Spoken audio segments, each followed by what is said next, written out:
अरे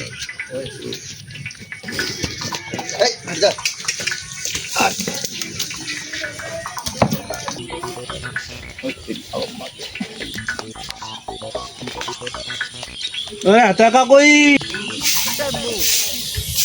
और भाई मामा के बुआ को आगो दिखे क्या हाल है? कछु चीज नहीं हमें दिखाने का है। अरे कछु नहीं आया दिखाने का आ बैठ के खाएंगे आप। एक चीज बढ़िया लगता है मुझे समोसा बांधने को स्टाइल। अच्छा हाँ बैठ लाभ घेवर में खेलते यार डिब्बा। मैं कछु मंगाता ले पहले यार का ऐसे पूरी खुल जावा मुझे। मैं लेके आऊंगा यार लग। अरे घेवर खाने ऐसे बात नहीं बनेगी। अरे ला बोले भैया ना जे ना खुलने पर तो लौट के जाओ घर सीधो। अरे हमने यार बाहर ला खोले यार पेप्सी मंगावे हो? पेप्सी लेके आऊंगा जब भी खुलेंगे। हाँ ठीक है। अरे अब खोले ले यार खाएंगे तो। ओए घेवर तो है ही ना यहाँ में। लो ले भाई बुआ अरे के यार पास ठीक है।